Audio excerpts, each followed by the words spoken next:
The green forest was a vast land where every creature had its own place and purpose. At its heart, on soft grass hill, stood the great anthill, a complex underground structure where Kiến Tuong, a builder ant, worked diligently every day. He was neither strong nor fast but devoted himself to constructing and maintaining the foundation. His work was to arrange each grain of sand, each pebble, to create perfect drainage systems, wind barriers, and erosion walls that protected the great anthill from any natural disaster. His precision and deep understanding of tiny details kept the colony safe through countless storms. Yet, Kiến Tuong's pride in his craft was shadowed by a quiet envy. Every morning, the shadow of Dong Sun the eagle swept across soft grass hill. Dong Sun, the king of the green territory, was the symbol of absolute strength and boundless freedom, ruling from Thunder Cliff. His vast wings spanned the skies, his eyes sharp as lightning. While Dong Sun saw the entire forest from above, Kiến Tuong only saw the grains of sand within 5 steps. His envy grew until it became a dark cloud covering his spirit. He worked only out of duty, no longer with the pride of a craftsman. He was still a master of detail but had lost his passion and joy for creation. Sadness and irritation slowly drove Kiến Tuong away from his kin. One afternoon, as he sat silently by the stream, old turtle Hong Nan, the oldest creature in the green forest and the geological advisor, approached. Kiến Tuong, the turtle said in a deep, gravelly voice, "You're carrying a boulder of envy in your heart. It blinds you to the beauty of what you've already created." Kiến Tuong confessed his jealousy toward the greatness of the eagle. The turtle replied gently, "Envy is a shadow. You cannot erase the shadow, only change the direction you face. Turn toward the light. Choose compassion and service. When you use your smallness and precision to lift and help others, you will no longer feel small." Envy fades turtle's when words you focus on the strange of those around Kiến Tuong's heart. He wasn't sure he could ever help someone as mighty as Dong Sun, but he began to reflect on the power of compassion. Fate struck one afternoon. A terrifying sandstorm suddenly swept across the green forest, winds hurling dust and pebbles everywhere. Dong Sun, trying to reinforce his nest, met with disaster. As he landed on a cliff ledge, a sharp pebble, no bigger than a fingernail, was hurled by the wind straight into the joint of his left wing. It jammed deep inside, pinching a tendon and locking the joint. Dong Sun roared in despair. All his might was useless against something so small. From his shelter, Kiến Tuong heard the cry echoing through the storm. Looking out, he saw the helpless king of the sky. Other worker ants trembled, saying no one could climb that cliff in such a storm. But Kiến Tuong no longer felt small.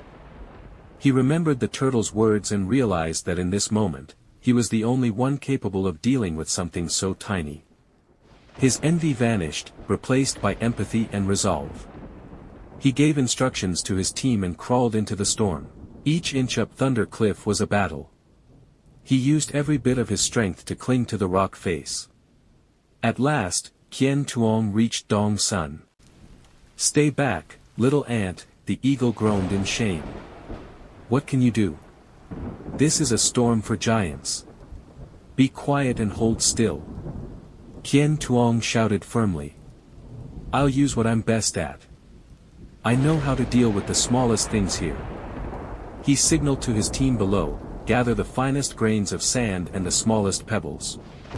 Choose the ones with sharp edges." Kiến Tuong and his crew began a task of incredible precision, constructing a wedge made of sand and pebbles beneath the stuck fragment.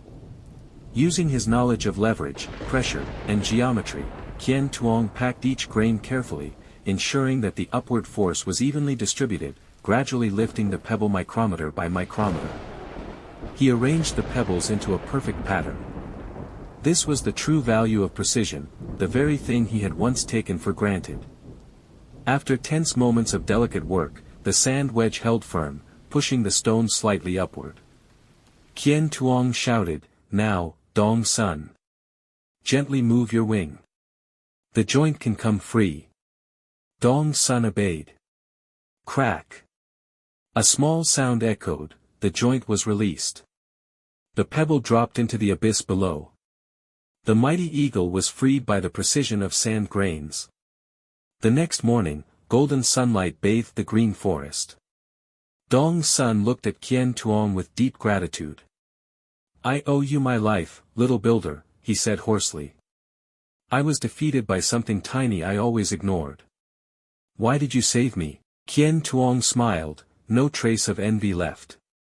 "Because I could, brother Dong's son. When I focused on helping you, I no longer felt small. I wanted the sky to still have you soaring in it tomorrow." Moved by the ant's compassion, Dong's son bowed his head, an act never before seen, and invited Kiến Tuong to climb onto his back. Together, they took flight. From above, Kiến Tuong was astonished. He saw the great anthill, no longer a mere mound of sand, but a magnificent structure of strength and harmony. He realized his meticulous work had protected an entire region. "Do you see, Kiến Tuong?" said the eagle. "This world belongs to you too. You are the keeper of the foundation. Your work is greatness itself." When they returned, every creature in the forest welcomed Kiến Tuong as a hero. His smallness had become a symbol of courage. Later, when asked how he overcame envy, Kiến Tuong always replied, "I turned toward the light. I chose compassion. Kindness transformed envy into connection." True greatness is not how high we fly, but how we lift others. From then on, the green forest admired not only Dong's son the eagle for his strength but also Kiến Tuong the ant for his precision and kindness. The tale of the wings and the grain of sand became a timeless legend, a fable about the value of small details and the extraordinary power of compassion, echoing forever through the green forest.